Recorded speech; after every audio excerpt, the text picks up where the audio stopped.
The air inside Benton and Hale, a marble and glass law firm on Madison Avenue, smelled faintly of lemon polish and burnt espresso. Outside, January rain hissed on the sidewalk, steam rising from a subway grate like a warning. Ana Morales stood near the reception desk, her thrift store wool coat still wet, clutching a canvas tote where a lunchbox knocked softly against a pack of crayons. Her hands were cracked from dishwater and winter. She had come from Jackson Heights, from a dim apartment where the radiator clanged like a stubborn heart, and her children, Grace and Ben, waited for news about what their father had left them. The receptionist glanced at Anna, then away, fingers tapping on a keyboard that sounded like expensive rainfall. Anna checked her watch, a simple timepiece with a cracked face that Daniel had given her on their 3rd anniversary. 5 minutes early, as always. She had taken 3 buses to get here, rehearsing what to say on each one. Mjirsalanes. Morales. The receptionist's voice was polite but distant. You can wait over there. She gestured to a leather bench that looked too pristine to sit on. Anna nodded, moving carefully across the marble floor. Her sneakers squeaked slightly, drawing glances from 2 men in tailored suits who stood near a glass-walled conference room. She felt the weight of their assessment, how she didn't belong here, in this temple of wealth and certainty. A wall of photographs caught her attention. Charity galas, ribbon cuttings, smiling faces beneath crystal chandeliers. In one frame, she recognized Daniel, younger and wearing a tuxedo she'd never seen, standing beside an older woman with steel gray hair and kind eyes. The nameplate read, Ruth Whitmore Foundation Annual Benefit, 2018. Anna stared at his smile, at how his hand rested gently on the older woman's shoulder. The elevator chimed, breaking her reverie. Evelyn Whitmore swept in, trailing the cool perfume of white lilies and old money, a black umbrella snapping shut, diamonds catching the fluorescent light. Her cashmere coat was the color of fog, her leather boots unmarked by salt or slush. She moved through the space as if she owned the air itself. Miss Whitmore, the receptionist said, rising slightly. The conference room is ready? Evelyn nodded absently, then froze when she spotted Anna. Her gaze traveled from Anna's worn coat to her canvas tote, making a swift inventory. This is a private matter, she said, not looking at Anna, speaking instead to the receptionist as if ordering a package to be redirected. Family only. I was Daniel's wife, Anna said, voice steady. She could hear the copy machine whirring, a distant elevator bell, the city's tireless traffic. On the far wall, the photograph of the Whitmore Foundation gala glowed. Champagne, tuxedos, a chandelier like falling ice. Evelyn's smile was fine and terrible. You were an interlude. I'm sorry for your confusion. The words floated, surgical and bloodless, Anna's throat. Anna's tightened. Daniel and I were married for 11 years. We have 2 children. An unfortunate situation, Evelyn said, checking her diamond watch. But the estate provisions are quite clear. The receptionist slid a tissue box forward as if it could stand in for compassion. A security guard shifted his weight, the squeak of rubber soles on stone. Somewhere in the building, someone laughed. I'm not here for money, Anna said, though the rent was 3 weeks late. Daniel wanted Grace and Ben to know their heritage. His grandmother Ruth was declining when she met you, Evelyn cut in. Her judgment was compromised. The court will recognize that. Anna felt the heat rise in her face, then the chill that follows humiliation. She lifted her tote, nodding to no one. I'll wait for the attorney. That won't be necessary. A young man in a charcoal suit approached, clipboard in hand. Bisai Tai Maez. Morales? I'm Kevin Benton, junior associate. I can explain the situation quickly. He gestured to a small side room with glass walls. Inside, Anna could see a white envelope on a bare table. What situation? Her voice sounded distant to her own ears. The Whitmore family is exercising their right to exclude non-blood relations from the estate proceedings, he said, not unkindly.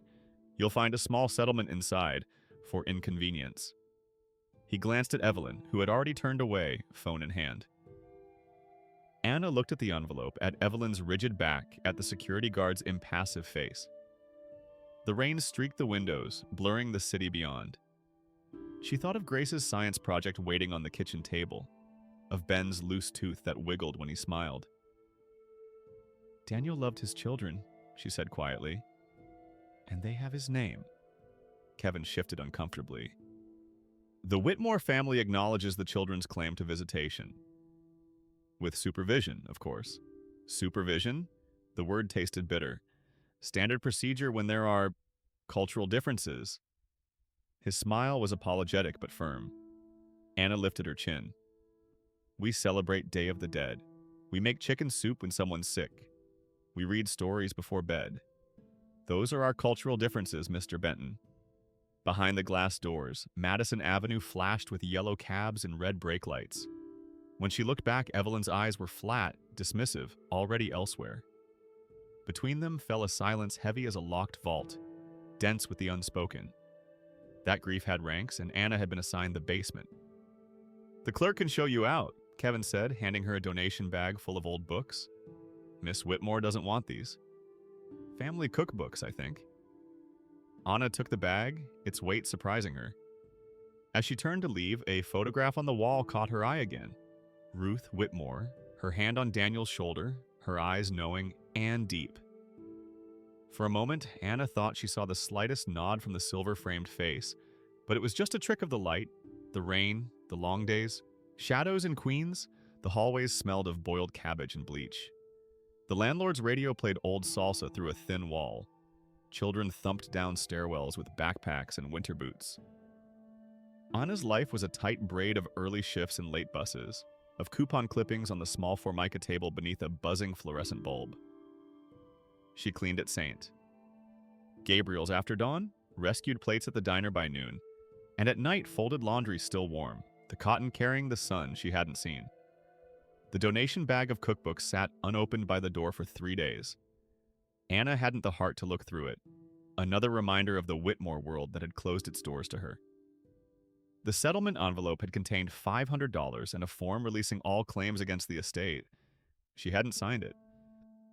"Mama, I'm hungry," Ben said, his small face serious in the kitchen's yellow light. 6 years old and already careful with his needs, measuring them against what he saw in his mother's eyes. "I know, mijo." Anna opened the refrigerator. Milk, half an onion, 3 eggs, a container of leftover rice. "We'll have tortillas de huevo." "Your favorite."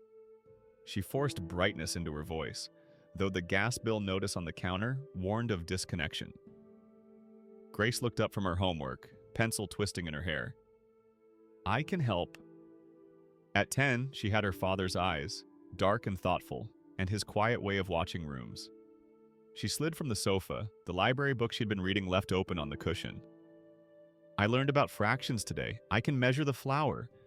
Anna's hope had once been a snow globe from Coney Island, bought by Daniel on their first summer together.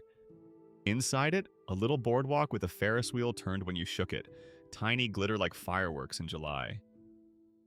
The globe had cracked the day he collapsed on the F train, an undetected defect in his heart and in the glass both. Anna kept it anyway, taped and fogged, the glitter clinging to the curve like a stubborn weather. She pulled out the mixing bowl, its blue rim chipped in 3 places. "In my village, my grandmother could make tortillas with her eyes closed." The dough knew her hands. Ben climbed onto a chair, eyes wide. Could she really not see? Anna smiled, ruffling his hair. She could see with her fingers. They remembered every recipe, every measurement. "Like memory foam," Grace said, serious. "We learned about it in science." Things that remember their shape. The kitchen filled with the scent of warming oil and toasting flour. Outside, an ambulance wailed, then faded. Mrs. Jimenez from across the hall knocked gently, bringing a jar of homemade salsa. "For the children," she said, her English careful, her eyes on Anna's tired face. "My sister sent chiles from home." Later, after dinner, Anna tucked Ben into the bottom bunk, smoothing his dinosaur sheets. "Tell me about Papa," he asked, as he did most nights. His memories were fading. He'd been 4 when Daniel died. Your papa loved puzzles, Anna said, sitting on the edge of the mattress.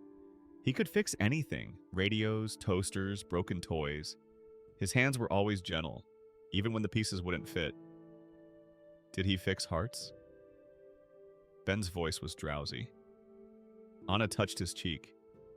He tried, mi amor. He tried every day. In the top bunk, Grace pretended to sleep, but Anna could feel her listening, collecting each detail like sea glass.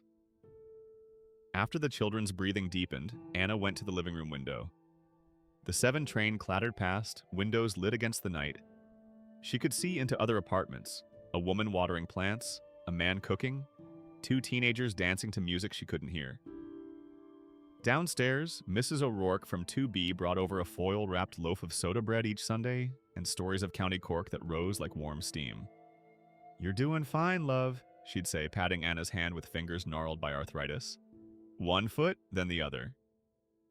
At church, Father Miguel pressed a hand to Anna's shoulder and said, "You are not unseen." The words followed her like a small light as she cleaned the pews and polished the brass candlesticks, as she swept the vestibule where people wiped their feet. On nights when the city's sirens cut the dark, Anna would hold the cracked snow globe up to the lamp and whisper Daniel's name. The glitter never fell evenly. Still, she believed the light would find a way. The diner where she worked smelled of grease and coffee, of syrup and wet umbrellas. Anna moved between tables, memorizing orders, clearing plates, smiling at the regulars. Mr. Patel, who left exact change and read the newspaper for exactly 27 minutes. The nursing students who shared textbooks and French fries. The night shift workers with cold, dark circles under their eyes, who drank coffee like medicine. "You're good at this," her manager Luisa said once. "You see what people need before they ask." Anna shrugged. "My grandmother taught me to watch hands." Nervous hands need sugar. Tired hands need warmth. "Smart lady, your abuela," Luisa said, handing her an extra shift. "Like you." The days fell into a pattern. Alarm at 4:30, quiet so the children could sleep, coffee in a thermos that had been Daniel's, the bus with its steamed windows and sleepy passengers. Anna carried her life in a backpack, clean uniform, extra socks, a paperback novel in Spanish that she read in 10-minute increments. The rent was paid, always late, but paid. The gas stayed on. Grace's teacher sent a note home about college preparation programs. "She has real potential," the teacher wrote, and Anna taped it to the refrigerator like a promise. Sometimes Anna dreamed of Daniel, not the Daniel from the end, pale in a hospital bed with tubes like tangled roots, but the Daniel from the beginning, who'd taught her to ice skate at Bryant Park, who'd hung fairy lights in their first apartment, who'd whispered against her hair, "We'll build something beautiful." They had built it. Grace's laugh, Ben's curious hands, the small apartment with its mismatched furniture and windows that caught the morning sun. Daniel's grandparents had disowned him for marrying her. "A waitress with an accent," they'd said, as if love had prerequisites. Only his grandmother Ruth had reached out, inviting them to tea in her Upper East Side kitchen once, the china clinking, the smell of Earl Grey floating. "Nana Ruth keeps secrets in cookbooks," Daniel had said, winking. "She says paper remembers what people forget." The memory stopped Anna as she passed the donation bag still sitting by the door. She knelt slowly, pulled out a cookbook with a faded cloth cover. American Home Cooking, 1952. Its pages were yellowed, the margins filled with neat handwriting. Ruth's handwriting. Something hidden waited, breathing quiet as a mouse. Humiliation returned in uglier clothes. It came as a pink slip tucked under a chipped coffee mug at the diner. "We're closing early for the foreseeable," the manager said, eyes kind but pockets empty. The pandemic had emptied tables, silenced the clatter of silverware, dimmed the neon open sign to a ghost. Anna folded her apron one last time, tucked the small wad of tips into her shoe. "You'll land on your feet," Luisa said, hugging her with arms that smelled of disinfectant and banana pancakes. "You always do." "Thanks," Anna whispered, but her mind was already calculating rent, electricity, food, Grace's asthma medication. The numbers didn't add up. It came as a stamped envelope on the doormat. A notice of late rent, a threat in capital letters that made the walls lean. Eviction pending. The landlord's sympathy had worn thin with his own bills mounting. 3 months behind now, with only Saint. Gabriel's cleaning job remaining? 3 hours daily on her knees with a scrub brush with holy water and ordinary dirt. It came as a text from Evelyn's assistant, clinical as a lab result. Per counsel, Ms. Morales, no survivor's benefits are due. The Whitmore family assumes responsibility for the grandchildren, should you wish to relinquish custody for their best interests. Anna's breath shrank. The room grew close. She could smell onions from a neighbor's pan, cleanser from her own hands, the metallic sorrow of pennies gathered in a jar. Grace saw the notice and bit her lip until it paled. Ben asked if relinquish meant give away, and the word hung like a broken fixture. No, Anna said firmly, gathering him close. It means someone doesn't understand what best interests really are. That night, after the children slept, Anna sat at the table with bills fanned like a losing hand. She thought of Daniel's laugh, the scar on his knuckle from opening a stubborn jar, his habit of hiding little notes for Grace in library books. Look in Chapter 3, page 22. The city muttered through the window, buses exhaling, a siren fading, the soft talk of the late hour. Sidewalk. She took the cracked snow globe down from the shelf. As she turned it gently, glitter lifted, then settled, like the drift between despair and stubborn hope. The Whitmore family's offer echoed, relinquish, a word like a door closing. She imagined Grace and Ben in pressed clothes, in rooms with high ceilings and low voices, learning to forget her, to forget their father's hands and his voice reading bedtime stories, learning to be ashamed of where they came from. The cookbooks from the donation bag sat stacked on the counter now, their spines facing her like a question. Anna reached for the one on top, its cover the color of faded violets. The pages fell open naturally to a recipe for lavender shortbread. Nestled in the margin was Ruth's handwriting, for difficult days. The kneading helps. Anna ran her finger over the looping script. Ruth had been kind during that single visit, serving tea in china cups so thin light passed through them, asking about Anna's village in Mexico, really listening to her answers. When they left, Ruth had pressed a small silver spoon into Anna's hand. For the baby, she'd said, meaning Grace still growing beneath Anna's heart. She turned the pages slowly. Between a recipe for lemon tart and one for chocolate souffle, a folded note. Daniel, check mother's pearls for Elizabeth's graduation. Safe in blue box. Ruth's handwriting again, but fainter, less certain. The pages whispered against Anna's fingers, sharing secrets across years. Near the back of the book, a section on preserves and jellies. Anna almost missed it. A lavender envelope slipped between instructions for rose hip jam and crabapple jelly. It was sealed with wax, pressed with a W, bound with thread the color of old violets. It smelled faintly of something elegant and vanished, like memories of grand rooms. Anna's hands trembled as she lifted it. The envelope felt substantial, important. Her name was written on the front in the same careful script that had annotated recipes and remembered pearl necklaces. Anna Morales, not Mrs. Daniel Whitmore, not the help, but her own name recognized and recorded. Before she could open it, Grace appeared in the doorway. Sleep rumpled, her father's eyes worried in her young face. Mom, what's that? Anna looked up. I'm not sure. It was in one of the cookbooks, from Daniel's grandmother. Grace came closer, trailing a blanket like a small queen's robe. The one who invited us for tea? With the silver teapot? Yes. Anna smoothed Grace's hair, tucked it behind one ear. She's gone now, but I think she left us something. Grace leaned against Anna's side, warm and solid. Is it money? For the rent? The innocent practicality of the question made Anna's throat tighten. I don't know, mija. Let's find out in the morning when Ben can see too. Okay. Grace yawned. Can I have water first? Anna got up, filled a glass from the tap, watched Grace drink in the dim light of the kitchen. Outside it had begun to rain, a soft, persistent April shower that beaded on the window like tears or hope. After tucking Grace back into bed, Anna returned to the envelope. She didn't open it, not yet. Instead, she carried it to the window, held it up to the streetlight's glow. Inside, something substantial waited. Papers, folded, official-looking. The urge to tear it open wrestled with a strange caution. A sense that once opened, everything would change, and there would be no going back to the life they'd made, however fragile.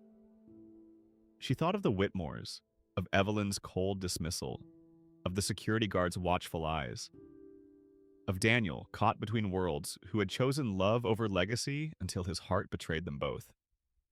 Of Ruth, who had served tea in paper-thin cups and asked real questions. In her bedroom, Anna placed the envelope on the nightstand, next to Daniel's watch that had stopped at 3:42 the day he died, next to the silver spoon Ruth had given for Grace, next to the permission slip for Ben's field trip that she couldn't afford. The envelope glowed softly in the darkness, like a pilot light. Morning came too soon, the alarm insistent, the apartment cold from the radiator's night silence. Anna dressed for her cleaning job at St.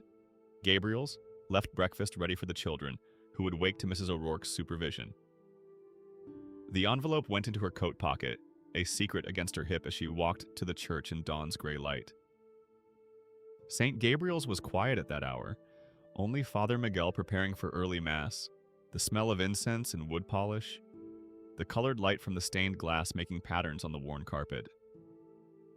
Anna cleaned the pews, dusted the hymnals, thinking of Ruth's elegant script and the wax seal with its WW like a promise or a warning.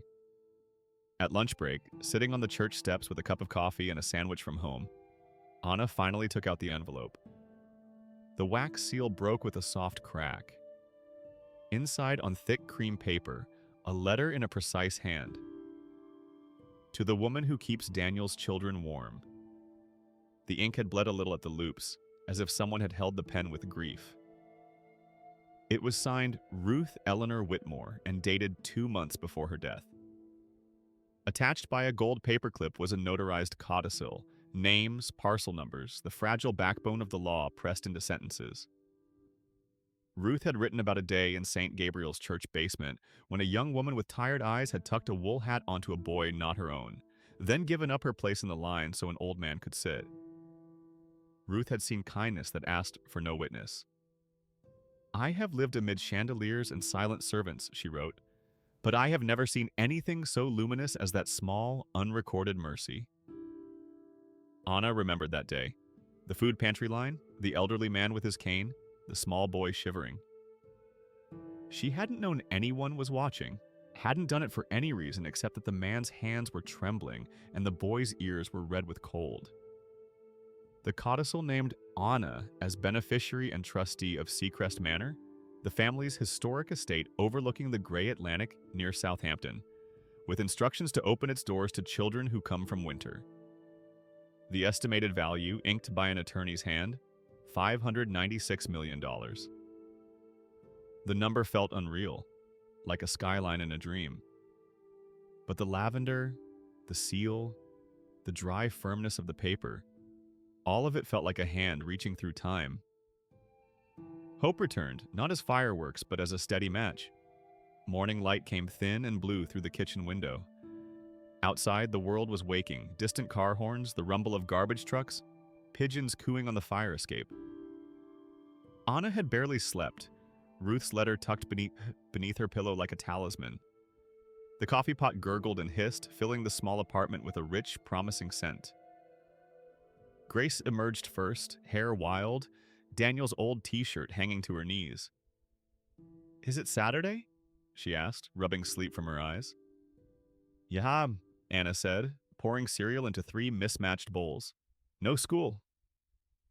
Ben followed minutes later, clutching a stuffed dinosaur missing one eye. His Batman pajamas were too short at the ankles. He was growing, always growing. Anna kissed the top of his head, breathing in the sweet soap smell of him. "I had a dream," he announced, climbing onto a chair, "about a big house with a lot of windows. And there was a beach." Anna's hands stilled. "What kind of beach?" "A gray one," he said, pouring milk carefully, with rocks that made noise when the water touched them. Click, clack. She exchanged a glance with Grace, who shrugged. Anna hadn't told them about the letter yet, about Seacrest Manor with its Atlantic views. The kitchen smelled of coffee and the faint sweetness of Mrs. O'Rourke's bread from yesterday. A siren wailed in the distance, then faded. "I need to show you something," Anna said, retrieving Ruth's letter from her bedroom. The envelope had been resealed with a bit of tape, the wax seal now broken but preserved. She sat at the table between her children. "Do you remember Daniel's grandmother? The one who gave you the silver spoon, Grace?" Grace nodded, eyes curious. She had soft hands. "And she let me touch all the teacups." "She left us something," Anna said simply, "in one of those cookbooks from the law firm." Ben looked up. "Like a treasure?" "Maybe," Anna said. "It's complicated. But it might help us with—" She gestured vaguely at the apartment, at the stack of bills, at the small life they'd been fighting to keep. Grace, always perceptive, leaned forward. "Is it about the eviction notice?" Anna nodded. "Partly." "First, I need you both to understand something. Whatever happens, we stay together, always, no matter what Evelyn Whitmore or anyone else says." "Who would say different?" Ben asked, confusion creasing his brow. Anna smoothed his hair. "Some people think children should grow up with certain things. Big houses, private schools, fancy clothes. And that's nice, but not as important as being with people who love you." Grace climbed onto a chair, elbows on the table like a small professor, and pulled the letter from the envelope. "Can I read it?" When Grace opened the letter, her face changed as she struggled through the formal language.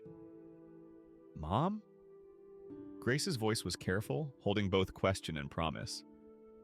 "It says Seacrest Manor, and trust, and millions of dollars." "Let me see!" Ben bounced in his chair, spilling milk. Anna dabbed at the puddle with a dish towel worn soft with washing. "Ruth, Daniel's grandmother, left us her house. A big house by the ocean. Like in my dream." Ben's eyes widened. "Maybe," Anna said, though the coincidence prickled at her spine. "She wants us to live there and to help other children and families who need a safe place." Grace read silently, brow furrowed. At 10, she was already a careful reader, collecting facts like seashells. "It says we're rich now." "It says we have a responsibility," Anna corrected gently, "and resources to fulfill it." "Will we move?" Grace asked, suddenly worried. "What about school? And Mrs. O'Rourke? And my library card?" Anna touched her daughter's hand. "We don't have to decide everything today. First, we need to talk to a lawyer." The irony wasn't lost on her, returning to that marble hallway, this time with Ruth's letter as a key. "Can I bring my dinosaurs?" Ben asked, practical as always. "Every single one," Anna promised. The day unwound slowly. Anna called Father Miguel, who knew a law student volunteering at a community clinic. The student, Maria Delgado, agreed to meet them at a coffee shop near the church. Maria's eyes widened as she read through the codicil. "This is legitimate?" she said, tucking a strand of hair behind her ear. Her fingernails were bitten to the quick, but her eyes were sharp. "The notary stamp, the witnesses, it's all proper. But the Whitmore family will fight it." "Why?" Anna asked, though she knew the answer. "Money? Power? Control of the narrative." Maria tapped the document. "This changes who gets to define Daniel's legacy. And it puts you, an outsider in their eyes, in charge of a significant Whitmore asset. What should I do?" "File this with the probate court immediately. I'll help you draft the petition."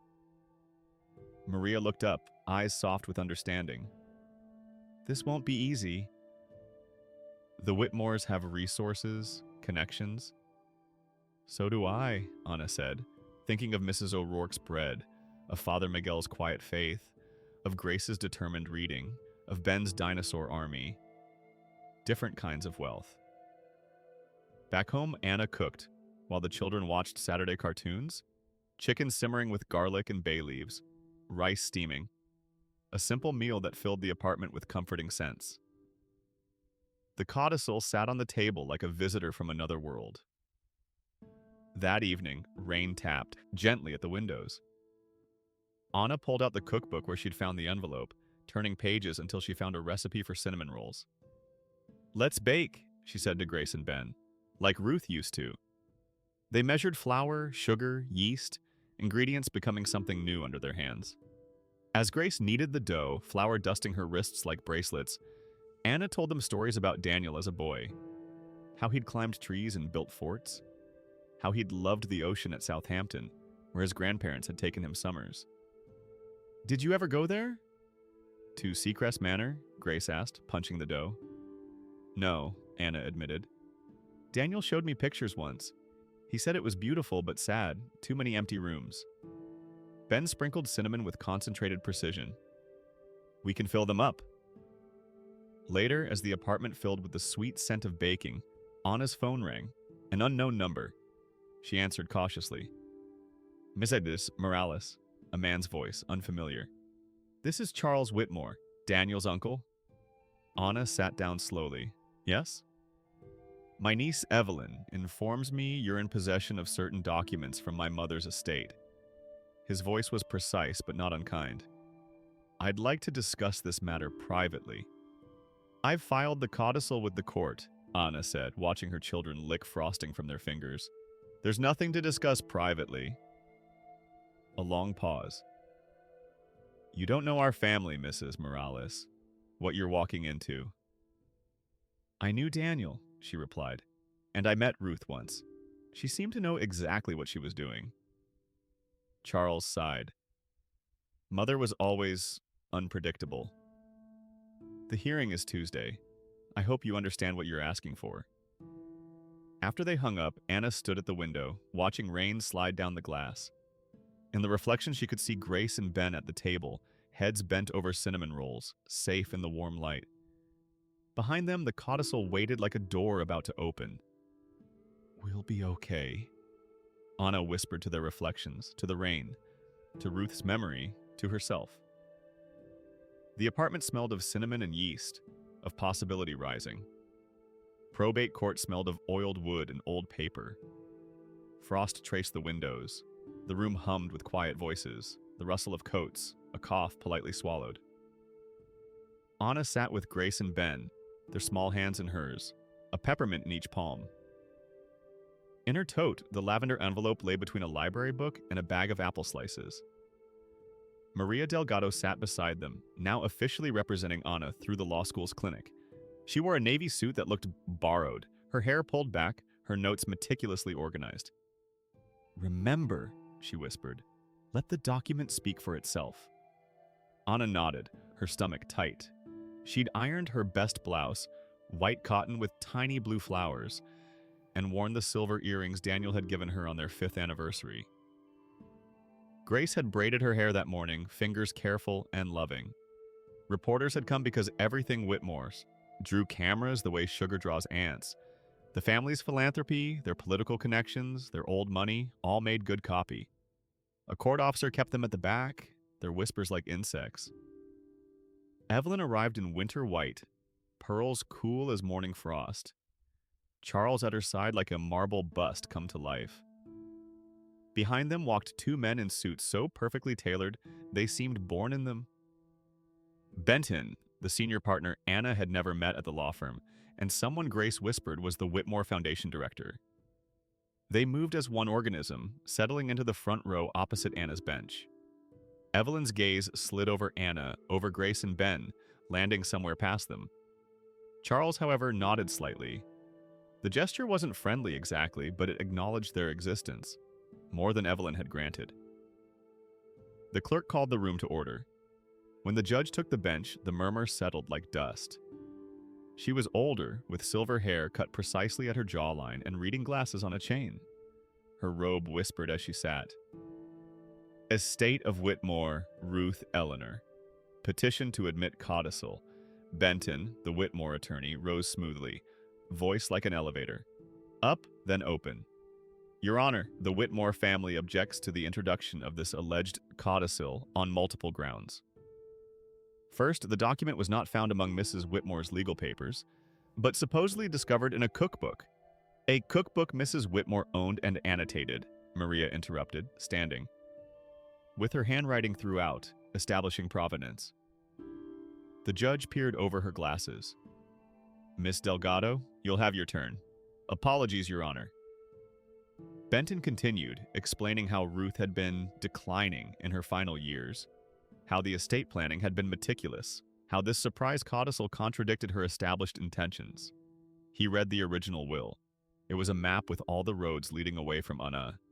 As he spoke, Anna watched the judge's face, impassive, professional, but with eyes that missed nothing. She glanced at her children. Grace sat straight-backed, listening intently. Ben had taken out a small notebook and was drawing what appeared to be the courtroom, stick figures labeled with careful letters. When Benton finished, the room exhaled collectively. Then the judge cleared her throat. We have additionally a petition to admit a codicil, apparently notarized, contemporaneous, and discovered in the decedent's personal effects. The word codicil uncoiled into the room like a ribbon in the air. Miss Delgado? Maria stood, straightening papers that didn't need straightening. Your Honor, Ruth Whitmore left this codicil with specific instructions.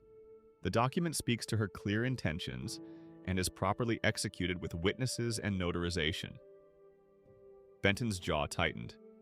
Evelyn's gloved hand clenched her clutch. Your Honor, the authenticity, he began, is supported by notary records and witness affidavits, the judge said, tapping the seal with a manicured nail. The tap echoed, a small gavel of its own. Miss Morales, would you approach? Anna rose, knees briefly soft. She could smell someone's aftershave, the tang of winter wool, the ink of legal pads. She handed over the envelope, the broken wax seal still visible, the lavender paper soft from handling. And you found this where exactly?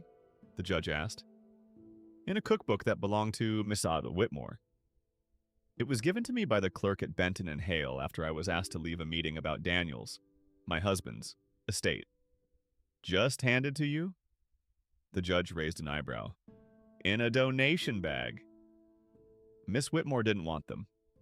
The judge looked at Evelyn, whose face remained composed, but whose fingers tightened on her purse strap. I see. She opened the envelope carefully, removing the letter and codicil.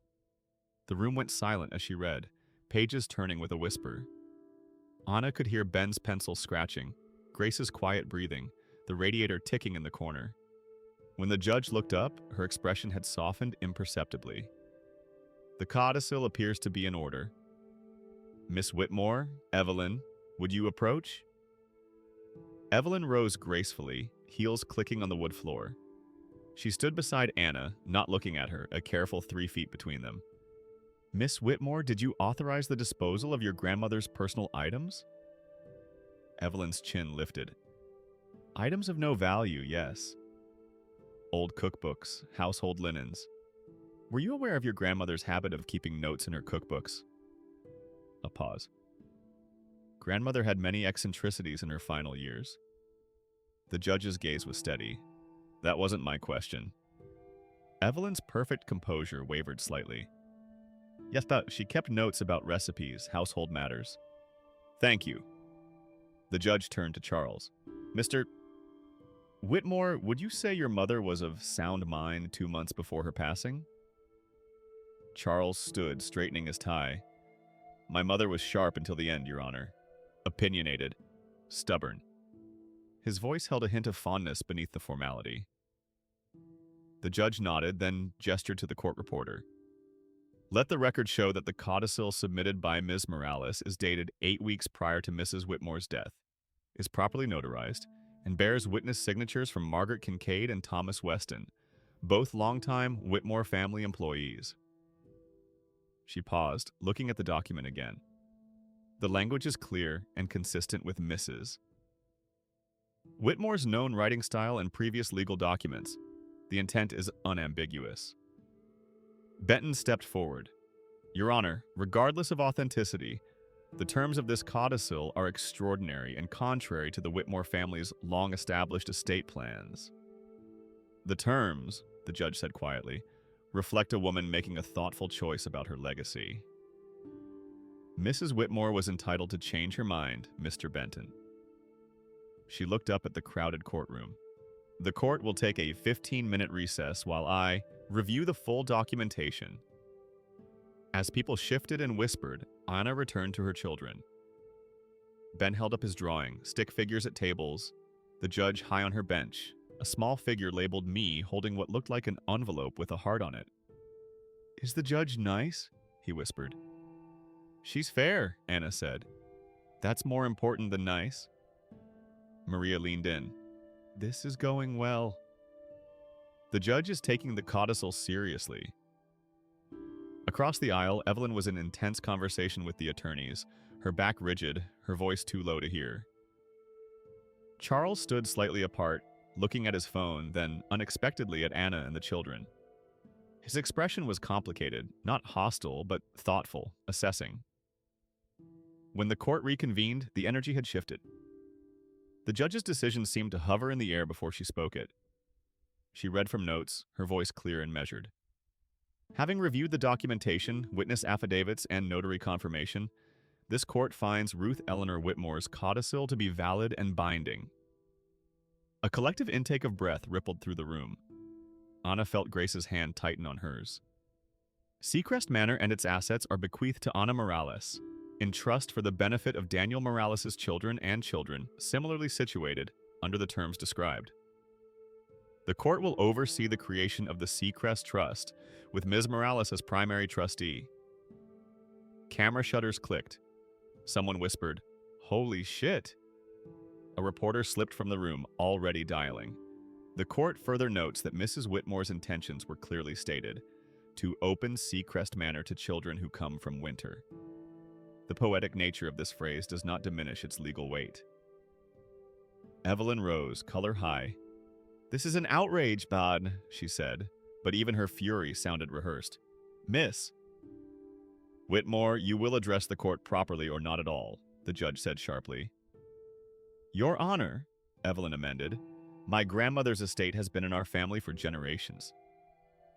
To turn it over to someone who barely knew her, based on a note found in a cookbook. "A legally executed codicil," the judge corrected. Anna stood slowly, Grace and Ben rising with her like shadows. "Your Honor, may I speak?"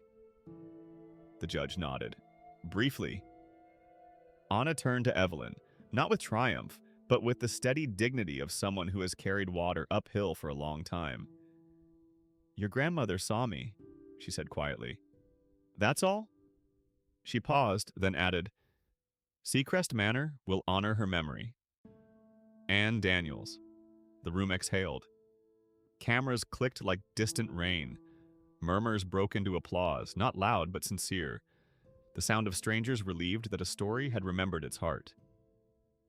Outside, snow had begun to fall. Delicate, perfect crystals dissolving on the courthouse steps. Reporters shouted questions. Camera lights flashed. Maria ran interference, her borrowed blazer flapping like wings. "No comments at this time." Anna held her children, close as they navigated to the street, where a taxi waited. As they slid into the warm interior, Ben pressed his face to the window, watching the snow. "Are we going to the beach house now?" "Soon," Anna promised, her voice steady despite the trembling in her chest. "There are papers to sign, arrangements to make." As the taxi pulled away, Anna caught a glimpse of Charles Whitmore standing alone on the steps, snow gathering on his shoulders. For a moment, their eyes met through the glass. He nodded once, barely perceptible. Anna nodded back. Seacrest Manor faced the Atlantic like a ship that had chosen to stay. Gray-shingled and many-windowed, it stood on a rise overlooking a stretch of beach where gulls circled and waves muttered against smooth stones. When Anna first saw it, emerging from a taxi with Grace and Ben clutching her hands, her breath caught. The house was bigger than she had imagined, imposing yet somehow welcoming, with a wide porch wrapped around the first floor and chimneys that rose like exclamation points against the spring sky. "It looks like a giant hat," Ben said, tilting his head back to see the widow's walk at the top. "It's enormous," Grace whispered, her voice caught between awe and anxiety. Do we really get to live here? We do, Anna said, though she could hardly believe it herself. 3 weeks had passed since the court hearing, weeks of paperwork, meetings with trustees, explanations to surprise neighbors in Queens. Mrs. O'Rourke had pressed a jar of homemade blackberry jam into Anna's hands. For your new pantry, she'd said, eyes bright with tears and pride. The front door opened, and a woman with silver-streaked hair and practical shoes stepped out. Miss Morales? I'm Helen Davis, the caretaker. She smiled, crow's feet deepening around her eyes. I've been looking after Seacrest for 20 years. Ruth, Mrs. Whitmore, told me you'd be coming, though I admit I didn't believe her at the time. Anna extended her hand. Please, call me Anna. These are my children, Grace and Ben. Helen nodded at each of them. Welcome home. Let me show you around. Inside, the entrance hall smelled of lemon oil and sea air. Sunlight streamed through tall windows, catching dust motes that danced like tiny stars. The floor was black and white marble, worn smooth at the thresholds by generations of footsteps. A massive staircase curved upward, its banister gleaming with polish. To the left, a formal living room with furniture draped in white cloths like sleeping ghosts. To the right, a library where leather-bound books lined the walls from floor to ceiling. This is just the main house, Helen explained, leading them through. There's the east wing with the music room and conservatory, and the west wing with guest suites. The kitchen's through here. It was modernized about 10 years ago. The kitchen was warm and bright, with copper pots hanging from a rack and a massive island at its center. Through another door, they, glimpsed a sunroom overlooking gardens that sloped down to the sea. It's like a museum, Grace said, careful not to touch anything. It's your home, Helen corrected gently. Ruth wanted that very much. She hated how quiet it had become. In the great hall, the fireplace ticked inside, heat rolling out like a benediction. Anna walked across the black and white floor with Grace and Ben, their steps echoed by the high ceiling. On the mantel stood photographs in silver frames. Ruth as a young woman, elegant and serious. Ruth with a baby who must have been Daniel's father. Ruth in later years, still regal, but with gentler eyes. She left instructions, Helen said, producing a leather-bound notebook.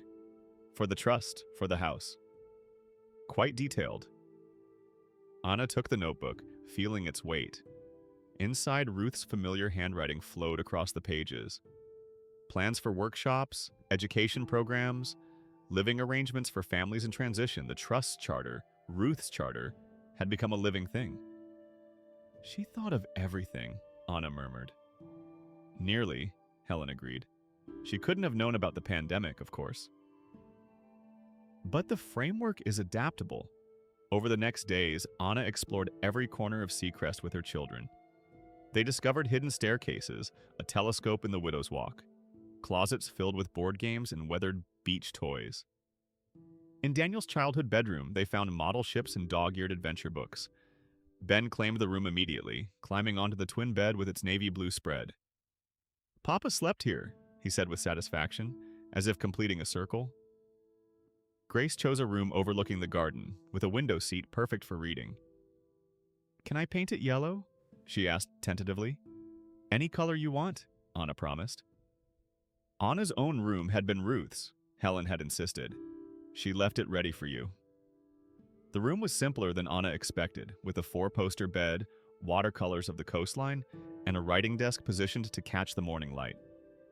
On the bedside table lay a small, leather-bound book, Ruth's journal. Anna didn't open it, not yet. Some thresholds needed time.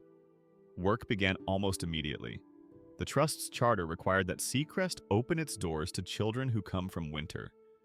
Ruth's poetic phrase for families in need of warmth. Literal and figurative. A wing was prepared for single mothers rebuilding after storms. Workshops in the old billiard room, a sunlit nursery where oil portraits once frowned. Social workers were hired, programs developed. The formal dining room became a classroom, the ballroom, a space for community gatherings. It's transformation, not charity, Anna explained to the board she'd assembled. educators, child advocates, local community members. Ruth was clear about that. Workers unpacked boxes, quilts donated by a Harlem church, shelves of picture books, small boots lined like commas waiting for sentences of play. The smell of cinnamon and laundry soap-filled corridors that had known only beeswax and silence. On weekends, kids raced kites along the clipped lawns, their laughter scattering seagulls. Grace thrived, joining the local school where she quickly made friends and impressed teachers with her quiet intelligence. Ben explored every inch of the grounds, collecting shells and interesting stones that he arranged on his windowsill. Anna found herself at the center of a growing community, applying her lifetime of careful observation. Which hands needed warmth, which hearts needed space. One afternoon in late May, as dogwoods bloomed and the sea turned from gray to blue, a familiar car appeared at the end of the long drive. Charles Whitmore emerged, wearing casual clothes that still somehow looked formal on his frame. He stood for a moment, taking in the changes. Children playing on the lawn, a group of women planting a vegetable garden. Where formal roses once grew, music drifting from open windows. Anna met him on the porch steps, a light breeze lifting her hair. Mr. Whitmore, Charles, please. He looked older without the armor of events. I hope I'm not intruding. Your family, Anna said simply. Ben has Daniel's eyes. And your mother's determination, I think. Charles nodded, hands in his pockets. They walked to a bench overlooking the water, sitting in awkward silence until he cleared his throat. I was cowardly, he said, eyes not quite meeting hers. When Daniel married you, when he was cut off, I should have spoken up. Mother regretted it bitterly in her last years. In the library, amid the dust-sweet scent of old books, Anna poured tea. The cups chimed gently on their saucers. You are welcome here, she replied. Not to own. To help. He nodded, relief like a crease loosening. And Evelyn? Anna asked carefully. Charles sighed. She's struggling. With change, with the public narrative. She'll come around. Or she won't. He looked out the window at Grace, who was teaching younger children a hand-clapping game. But her children might benefit from knowing their cousins. Later, on the terrace, Grace watched the waves with Anna. Mom, she said, leaning into the coat that smelled of clean cotton and sea air, was Nana Ruth lonely? Maybe, Anna said, but she made a choice to see others. Grace thought about that, the wind tugging her hair. Do we have to keep the fancy rooms? Ben asked, joining them, mouth rimmed with cocoa from the kitchen. We'll keep the windows open, Anna smiled. That's what matters. That night, Anna finally opened Ruth's journal. The pages smelled of lavender and thyme. On the last written page, in slightly shaky script, remember that wealth is what you notice. The people you see, the hands you hold, the stories you hear, the rest is just currency.